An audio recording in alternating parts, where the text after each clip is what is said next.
está acompanhando o Canarinho Pistola e os desdobramentos da Copa do Mundo X, veio pra cá pra acompanhar mais um grupo, Gabriel Mendes. Estamos juntos novamente. Eu e esta lenda viva das ciências humanas. Eu sou o Thiago Feitosa. Eu sou o Gabriel Mendes. E esse é a Copa do Mundo X. Moleque, meu irmão, estou empolgado com os índices de audiência, estou me sentindo fenomenal, porque esse programa, meu irmão, está bombando. Muitos comentários, muita repercussão, muito obrigado. E mais um grupo hoje, Mendes. Agora o grupo F, que tem algumas coisas sapequinhas aí pra gente analisar, porque... É potência atrás de potência, hein? É, porque na Copa ninguém levou a sério esse grupo, né? Esse grupo aqui, Grupo Azarão. Grupo Azarão. Cara, na Copa do Mundo X, eu vou dizer pra você, esse é o grupo da morte. Esse é o nosso grupo da morte. Porque, cara, colocamos de frente aqui o cara que foi terceiro colocado na última Copa do Mundo X, que foi a Coreia do Sul, país de altíssimo desenvolvimento humano. Suécia, que é um país escandinavo de altíssimo também desenvolvimento. A Alemanha, que é uma das maiores potências do mundo. Seja em termos políticos, econômicos e futebolísticos, sabemos disso. O 7-1 é inesquecível. Não é? Ou seja, os caras eles mandam bem em todos os aspectos. E tem o México aqui, que é um azarão, mas que também a gente vai ver que manda bem em vários aspectos também. Então, esse grupo, Mendes, é um grupo desafiador para nós. Quando a gente montou aqui essa planilha, foi uma parada surpreendente. Quero deixar uma previsão aí. Esse conteúdo está sendo gravado antes do segundo jogo da Alemanha. E eu espero que quando esse conteúdo esteja lançado, a Alemanha já esteja eliminada, cara. Pô, é isso aí. Fora Alemanha! Esses milhares de gente. Fora Alemanha porque eu tô com medo de vocês. Então fora, valeu? Então vou embora. Mas aqui, vamos ver o que vai acontecer. Aqui não existe parcialidade. Copa do Mundo X é realmente pautada nos critérios e na análise pura dos dados. Aqui não tem como fugir, né, pro Gabriel? Agora vamos a eles, né, mestre? Que dados serão analisados aqui nesse grupo F e nessa primeira fase como um todo? Mais uma vez, pessoal, analisaremos o PIB, que é o Produto Interno Bruto, total de dinheiro que uma economia produz no longo de um ano, né, dentro do país, dentro dos limites territoriais do país, internamente. O índice de Gini, que avalia a desigualdade social, a concentração de renda dentro de uma economia. O IDH, que é o Índice de Desenvolvimento Humano, que avalia critérios como escolaridade média, renda per capita e também a expectativa de vida, né, analisando o desenvolvimento humano.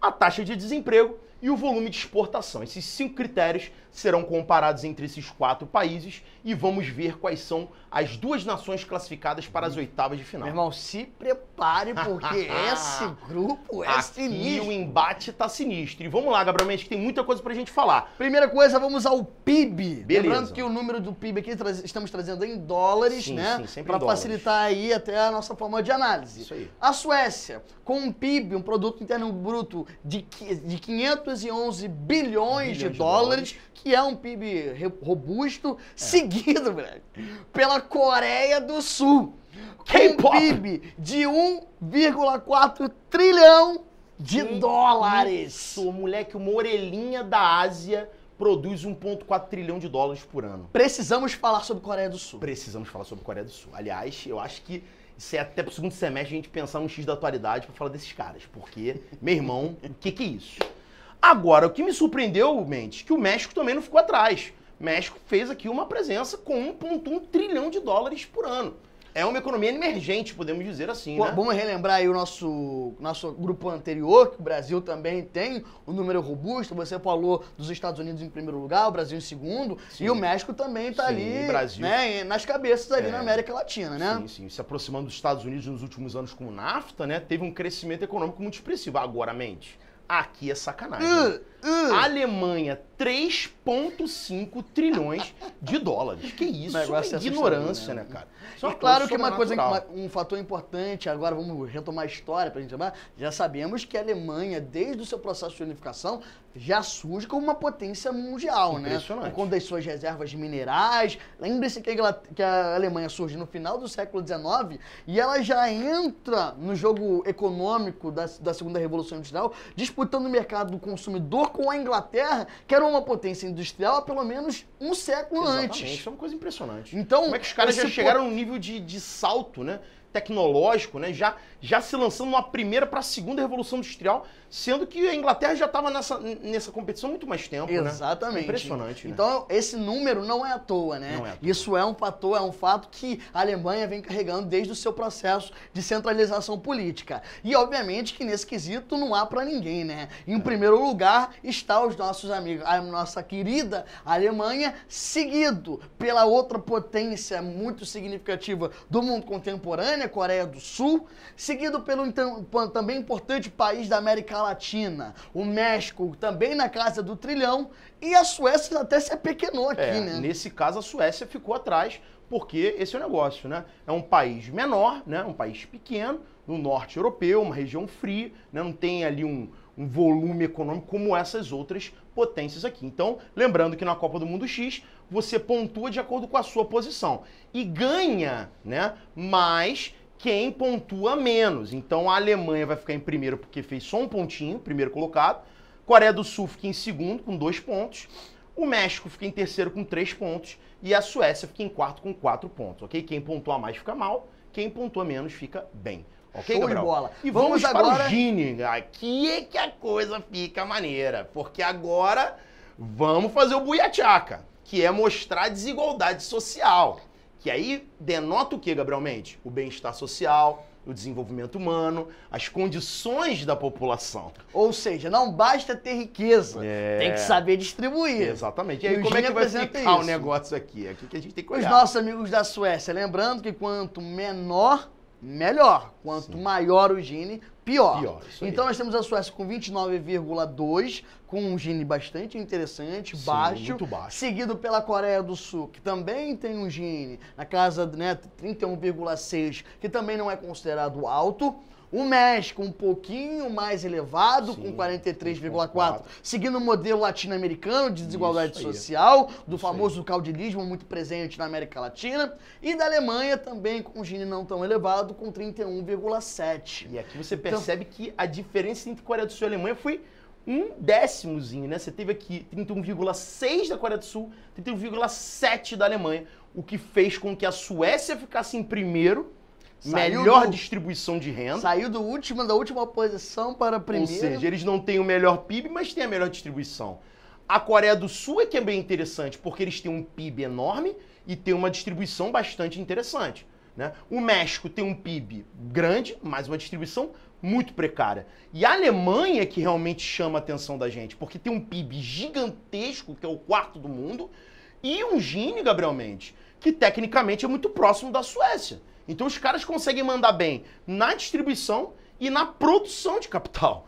E é por isso que a Alemanha é o que é nos dias de hoje, né? Não à toa que ela dita as regras ali na União Europeia, né? Exatamente. Tá ali com uma posição de preponderância, porque realmente tem que se respeitar a Alemanha. A Alemanha é realmente algo fenomenal. Seguindo para um outro patamar, para um outro índice que a gente sabe, que é mais conhecido, que a gente tem um pouco mais de contato, que é o IDH, Índice de Desenvolvimento Humano, que também a gente vai perceber que nesses países, né, é bastante acentuado, começando pela Suécia, que também tem um dos maiores IDHs do mundo. Aqui impactou a gente, né, Gabriel? Porque os caras jogaram muito pelo alto, né? A exceção do México, a disputa ficou lá em cima. Como é que ficou aqui? Suécia com 0,913, lembrando que perto do 1 é maravilhoso, quase ou seja, perfeito, quase perfeito. Seguido pela Coreia do Sul com 0,901, também maravilhoso.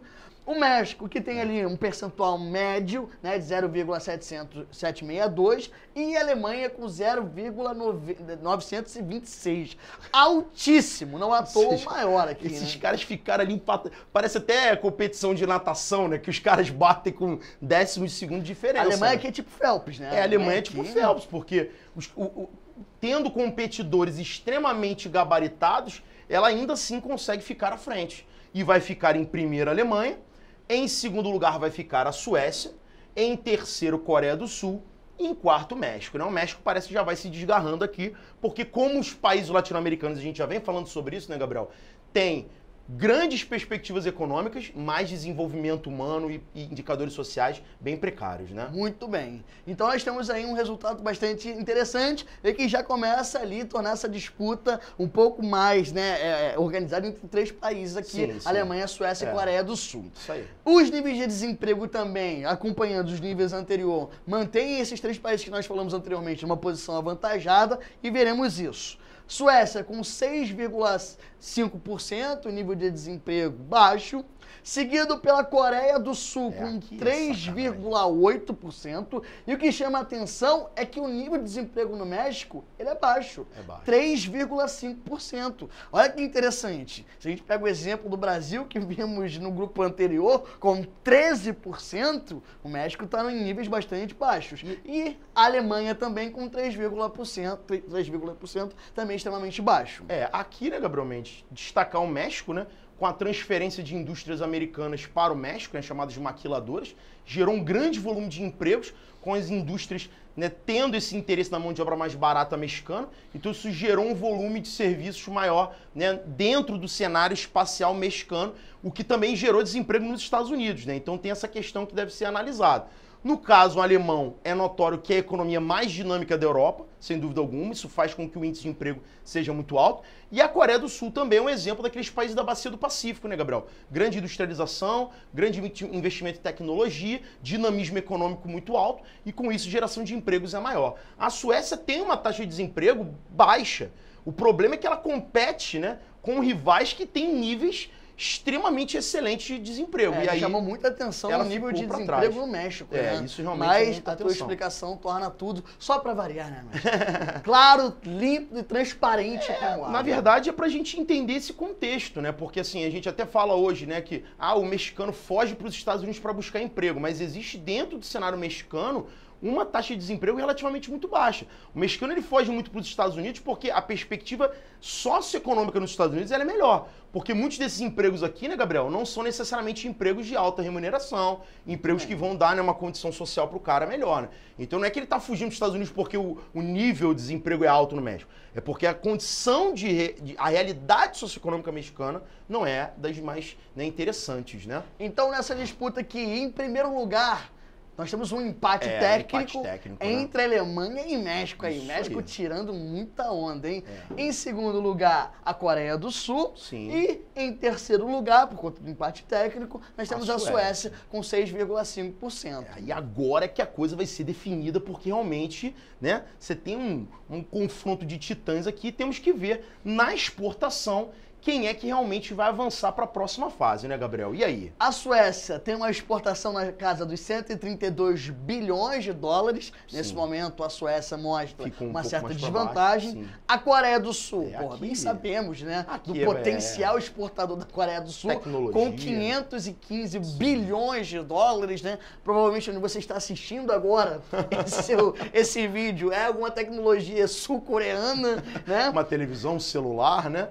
Os nossos amigos mexicanos, que também têm um nível de exportação interessante, na casa dos 394 bilhões, e o ignorante, o país ignorante. Desnecessário, né? Aquele que não sabe brincar, não sabe brincar no décimo play, né? Que é a Alemanha com 1,2 trilhões em exportação, né? Tem quase metade do PIB de exportação, é um país absurdo, mas tem uma economia muito robusta. E com isso, né, pessoal, aqui parece que as coisas ficaram mais delineadas nesse grupo, né? Porque realmente esses 3 vieram ali cabeça a cabeça, né, para poder cruzar, né, a reta final. E como é que ficou esse grupo, Gabriel Mendes? Vejamos os pontos. Vamos ver os pontos. Aqui ficou acirrado na disputa dos, né, dos que vão para a segunda fase, porque o primeiro colocado já estava claro que seria a Alemanha. Alemanha, né, disparado, né? Foi o mesmo caso do outro grupo, né, onde a gente viu, né, a mesma situação. Agora, olha como a coisa ficou acirrada, né? O que foi para a segunda fase junto com a Alemanha, né, vai ser a Coreia do Sul, que fez 11 pontos. Mas pertinho dela ficou o México. Olha que surpreendente, Gabriel Mendes. O México ficou bem perto e a Suécia que acabou ficando em último.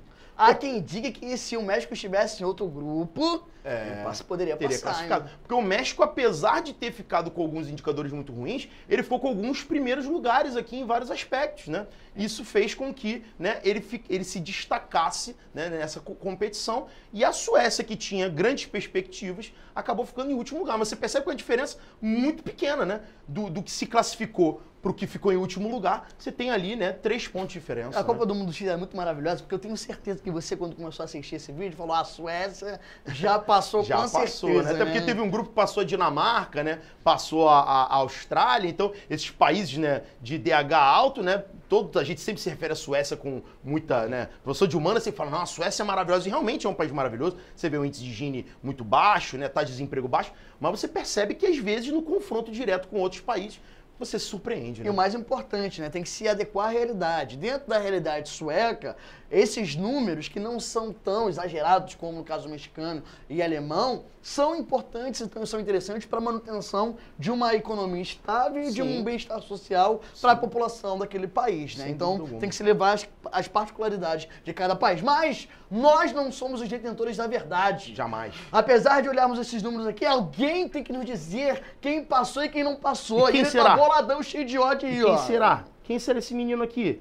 Esse menino safadinho. Pistola. Fala, pistolinha. Ah, agora sim. Agora eu tenho certeza. Agora sim. Alemanha em primeiro e Coreia em segundo. Assim disse o canarinho que é o dono da verdade. Esse é o único dono da verdade. Nós apenas fazemos as análises. E esse estará Quem até o final. determina os rumos da nossa história é o Canarinho Pistola. Mas e se o Brasil sair da Copa do Mundo X? Não importa, o Canarinho Pistola estará conosco até o final, porque ele é o símbolo dessa Copa. Não é aquele Zubirasca lá, Zabivasca, Jubiraca, que é aquele lobo... Aquele aqui, ó. Aqui, ó. Isso aqui, lapela, ó. Quem é que joga bola de óculos? Isso aqui é David, diz ele, é do David. Pô. Isso é uma criança que joga no play, entendeu? Esse não. Esse é um moleque bolado, um moleque de favela, um moleque, né, pé no chão. Então, estamos juntos com ele e estamos juntos com você, porque tem muito mais Copa do Mundo X por aí, então fica ligado. Beijo. Valeu, galera. Beijão, valeu.